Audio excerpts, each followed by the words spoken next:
प्रिय छात्रों नमस्कार। आर के स्टडी पॉइंट में आप सभी का स्वागत है। हम लोग पढ़ रहे हैं प्रश्नावली 3.5 जिसमें हम लोग प्रश्न नंबर 3 सॉल्व करेंगे। हम लोग का प्रश्न है निम्न रैखिक समीकरणों के युग्म को प्रतिस्थापन एवं वज्र गुणन विधियों से हल कीजिए। किस विधि को आप अधिक उपयुक्त मानते हैं? अर्थात इसमें दो लीनियर इक्वेशंस दिए हुए हैं, इसको हमको दो विधि से सॉल्व करना है, प्रतिस्थापन विधि और वज्र गुणन विधि से, और उसके बाद हमको बताना है कि कौन सा विधि उपयुक्त लगा। तो सबसे पहले हम किसी एक विधि को सॉल्व करते हैं। तो सबसे पहले फर्स्ट में हम प्रतिस्थापन विधि को सॉल्व करते हैं। तो यहाँ पे लिखेंगे हम लोग हल, और पहला विधि हम लोग लिख लेंगे प्रतिस्थापन विधि। अब ये जो प्रतिस्थापन विधि से हम इस दोनों समीकरणों को सॉल्व करते हैं, तो इसके लिए हम इस दोनों समीकरणों को पहले यहाँ पे लिख लेंगे। तो दिया गया हम लोग का समीकरण है 8x + 5y = 9, और दूसरा हम लोग का समीकरण है 3x + 2y = 4। तो इसको हम समीकरण 1 तथा समीकरण 2 बना लेंगे। बिल्कुल इस प्रकार से हमने यहाँ पे दो समीकरण बना लिए हैं, समीकरण 1 और समीकरण 2। अब इस दोनों समीकरण में हमको क्या करना है, चूंकि हम लोग प्रतिस्थापन विधि सॉल्व कर रहे हैं, तो इस विधि से सॉल्व करने के लिए हम किसी भी एक समीकरण से हम x का या y का मान हम निकालते हैं और दूसरे समीकरण में रख देते हैं। यही हम लोग का प्रतिस्थापन विधि होता है। तो हम क्या करते हैं, ये समीकरण 2 से हम क्या करते हैं, x का मान निकाल के समीकरण 2 में 1 में रख देते हैं। तो यहाँ से लिखेंगे हम समीकरण 2 से। अब ये समीकरण 2 से हम इसमें x का मान या y का मान निकाल लेंगे। तो हम यहाँ पे x का मान निकाल लेते हैं। तो यह हो जाएगा 3x अब बराबर, यहाँ पे देखिए राइट साइड में 4 दिया हुआ है, और ये 2y को हम इधर ला देंगे तो हो जाएगा -2y। चूँकि यहाँ +2y था, तो जब इधर आएगा तो -2y में हो जाएगा। अब हमको चूँकि निकालना है x का मान, यहाँ पे 3x दिया हुआ है, तो हम यहाँ से x का मान निकालेंगे। तो यहाँ से लिखेंगे x बराबर, उसके बाद से लिख देंगे ये जो 4 -2y है, इसके बटा में चला जाएगा 3, क्योंकि ये गुणा में है तो इधर जाएगा तो बटा में हो जाएगा। तो इस प्रकार हम x का मान यहाँ से निकाल लिए हैं। अब इसको निकालने के बाद हम इसको बना देंगे समीकरण 3। तो हमारे पास 3 समीकरण बन चुके हैं। अब ये जो x का मान निकला हुआ है, इस x का मान हम 1 में रखेंगे। 2 से जब x का मान निकाले हैं तो इसको हम रखेंगे समीकरण 1 में। तो यहाँ पे हम लिखेंगे x का मान समीकरण 1 में रखने पर, अब ये जो x का वैल्यू है उसको हम 1 में रखते हैं। तो ये हम लोग का है समीकरण 1। तो इसमें जब हम रखेंगे तो ये हो जाएगा 8 इसमें दिया हुआ है, और x के जगह पे हमको पूरा का पूरा जितना दिया हुआ है लिख लेना है। यहाँ दिया है 4 - 2y बटा 3, और फिर प्लस है 5y, तो यहाँ से लिख देंगे 5y अब बराबर 9 दिया है तो 9 लिख लेंगे। अब इसी को हम सॉल्व करेंगे तो इसमें से y का मान हमें मिल जाएगा।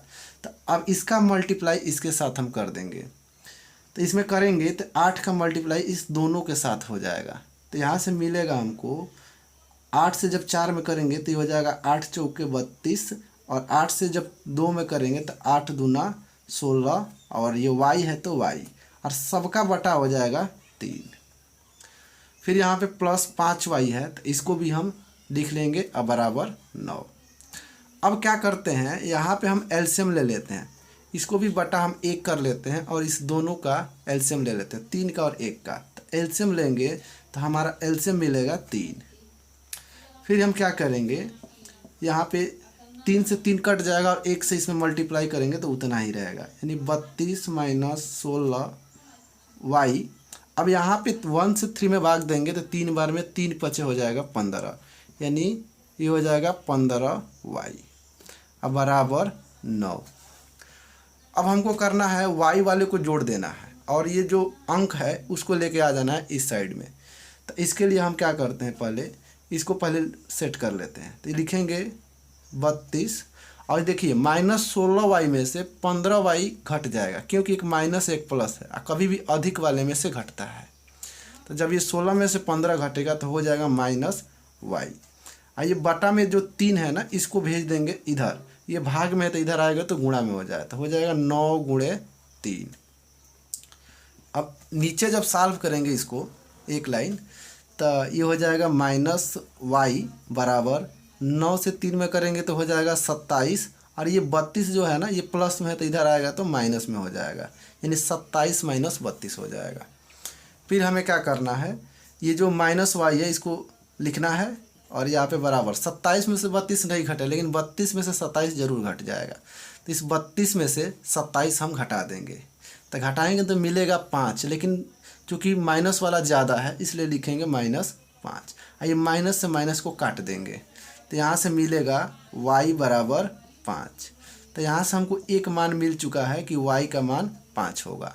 अब यही जो y का मान हम लोग निकाले हैं इसको हम किसी भी समीकरण में रख सकते हैं, लेकिन हम यहाँ पे समीकरण 3 में रख के आसानी से निकाल सकते हैं।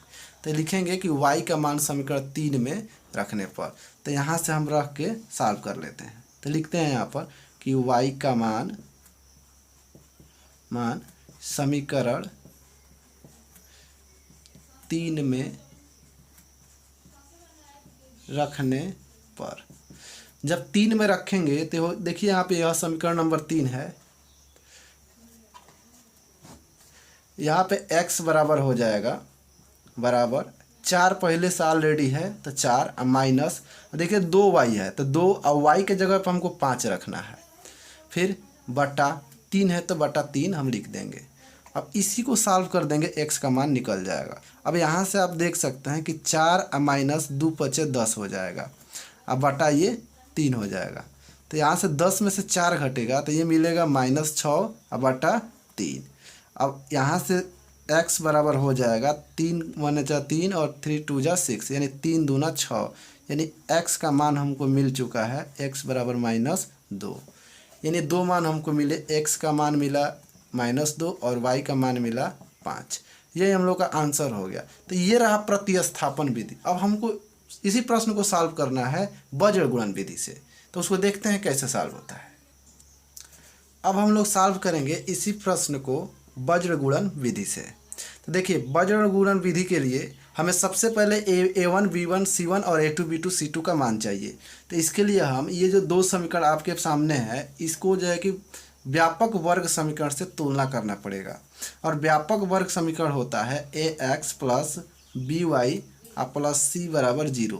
इसका मतलब x वाला टर्म, y वाला टर्म और एक जो ये नंबर वाला टर्म है ये जो है कि तीनों पॉजिटिव और लास्ट में बराबर 0 होना चाहिए। लेकिन इस समीकरण में आप देख रहे हैं कि ये बराबर 9 है, तो जब इस समीकरण को हम 9 को इधर ला के हमको बराबर 0 करना पड़ेगा, यानी व्यापक वर्ग समीकरण के रूप में हमको बनाना पड़ेगा, और तब तुलना करके a1 b1 c1 का मान निकालेंगे। तो हम ये दो समीकरण जो दिए हुए हैं इसको हम व्यापक वर्ग समीकरण के रूप में लिख लेते हैं।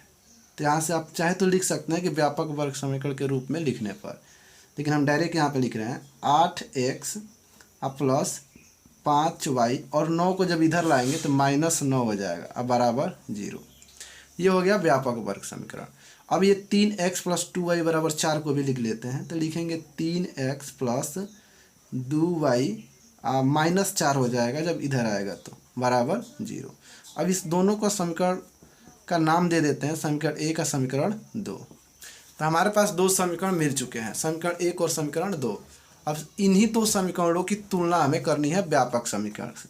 तो यहाँ पे हम लिखेंगे समीकरण 1 तथा समीकरण 2 की तुलना व्यापक वर्ग समीकरण a1x + b1y + c1 बराबर 0 तथा a2x + b2y + c2 बराबर 0 से करने पर। अब ये दोनों समीकरणों की तुलना हम पहले समीकरण की तुलना हम इसके साथ करेंगे और दूसरे समीकरण की तुलना हम इसके साथ करेंगे। तो यहाँ से करते हैं, तो ये जो पहला समीकरण ये वाला है इसकी तुलना हम इस व्यापक समीकरण से करते हैं। तो यहाँ से देखिए आपको दिख रहा होगा कि a1 की जगह पे 8 है और b1 की जगह पे 5 है और c1 की जगह पे -9 है। तो इसको हम लिख लेंगे, तो यहाँ से हो जाएगा a1 बराबर 8 और b1 के जगह पे है 5, तो लिख देंगे b1 बराबर 5 और c1 के जगह पे दिया है c1 बराबर -9। तो इस प्रकार हम तीनों को लिख लिए। अब यहाँ पे है अब दूसरे समीकरण की तुलना इस व्यापक समीकरण से करें। तो देखिए सेम वैसे ही है, a2 के जगह पर 3 है, b2 के जगह पे 2 है और c2 के जगह पे -4 है। तो इसको भी लिख लेते हैं, लिखेंगे a2 बराबर 3, यहाँ से हो जाएगा b2 बराबर 2 और C2 बराबर हो जाएगा -4। यहाँ से हमने A1 B1 C1 A2 B2 C2 का मान निकाल चुके हैं। अब हमें सॉल्व करना है बज्र गुणन विधि से। तो इसके लिए हम क्या करते हैं, एक फार्मूला होता है। तो यहाँ से सबसे पहले फार्मूले से अच्छा एक तरीका आपको बताते हैं। जैसे यहाँ पे लिख लेना आपको x, यहाँ पे y और यहाँ पे 1, ऐसे 3 जगह लिख लेना है, x y और 1। उसके बाद क्या करना है, आपको यहाँ से स्टार्ट करना है B1 B2 से। तो B1 का मान 5 है और B2 का मान 2 है। तो यहाँ से B1 यहाँ पे B1 यहाँ पे B2 का मान रख देना है। तो यहाँ से देखिए ये हो जाएगा, यहाँ पे थोड़ा सा इसमें बीच में गैप छोड़ना है, जगह छोड़ना है, यहाँ से लिखना है आपको। तो यहाँ लिखना है B1 का मान पहले 5, फिर B2 का मान यहाँ पे है 2 तो 2, ठीक है। उसके बाद से यहाँ पे आ जाते हैं। उसके बाद से आपको इसके इन दोनों सेंटर के बीच, मतलब दोनों के मध्य बिंदु में लिखना है। इसके सामने हम लोग लिखेंगे B1 B2 के बाद C1 C2 लिखेंगे। तो ये हो जाएगा C1 का मान है -9 और C2 का मान है -4। तो यहाँ से लिखते हैं तो ये हो जाएगा -9 और ये हो जाएगा -4। अब आपको लिखना है यहाँ पर, इसको सेंटर में हम कर लेते हैं थोड़ा सा। तो ये करेंगे तो ये हो जाएगा -9 और -4। अब इसके सेंटर में लिखना है आपको B1 के बाद C1 के बाद फिर जो है साइक्लिक ऑर्डर में चलता है A1 A2 का मान लिखेंगे। तो ये हो जाएगा 8 और 3। अब यहाँ पे फिर A1 के बाद फिर ये, मतलब यहाँ से स्टार्ट करना है आपको, फिर ऐसे ऐसे चलते जाना है। यहाँ से चले फिर इसको लिखे, उसके बाद इसको लिखेंगे, उसके बाद फिर इसको लिखेंगे, यानी 5/2 नहीं 5 और 2 हमने यहाँ पे ऐसे लिख लिया है। अब आपको क्या करना है आगे हम आपको बताते हैं। इसके बाद आपको सिंपली ऐसे एक एरो का निशान लगा देना है और नीचे लिखना है, यानी x/। इसका एरो का निशान का मतलब है कि 5 का इस -4 में गुणा होगा। तो जब 5 का -4 में आप गुणा करेंगे तो हो जाएगा 5 चौके 20 और माइनस की वजह से हो जाएगा -20। फिर आपको माइनस लगा देना है। उसके बाद से इसका मल्टीप्लाई करना है आपको इसके साथ, मतलब या क्रॉस मल्टीप्लिकेशन करना है। इस 5 का इसमें, फिर इसका इसमें। तो 2 से 9 में करेंगे तो 2 9 18 हो जाएगा। 18 हो गया। उसके बाद से चूँकि माइनस है तो -18 होगा। तो आप जब यहाँ पे -18 लिखेंगे तो ये माइनस पहले से है तो माइनस माइनस प्लस हो जाएगा, यानी +18 मिलेगा आपको। फिर आपको बराबर लिखना है। अब ये y है तो y, फिर बटा। अब जैसा इसमें किए थे वैसा इसमें भी करेंगे। इस 9 को ला देंगे, 9 का गुणा करेंगे इस 3 में, यानी -9 का -3 के साथ एरो का निशान दे देंगे, यानी -9 का 3 में गुणा करना है। तो 9 का 3 में करेंगे तो होगा -27, 9 3 27 और माइनस की वजह से -27। फिर आपको माइनस लिख देना है। फिर इसका इसमें मल्टीप्लाई करना है, यानी -4 का 8 में करेंगे तो हो जाएगा 4 8 32 और ये माइनस की वजह से -32। जब -32 यहाँ पे रखेंगे तो ये माइनस पहले से था तो प्लस हो जाएगा, यानी हो जाएगा यहाँ पे 32। फिर आपको लिखना है बराबर। ये 1 है तो 1 अब बटा। फिर इसका इसमें मल्टीप्लाई, यानी 8 दूना 16। फिर इसका इसमें मल्टीप्लाई, -3 5 15। इस प्रकार हम इसको लिख लेंगे।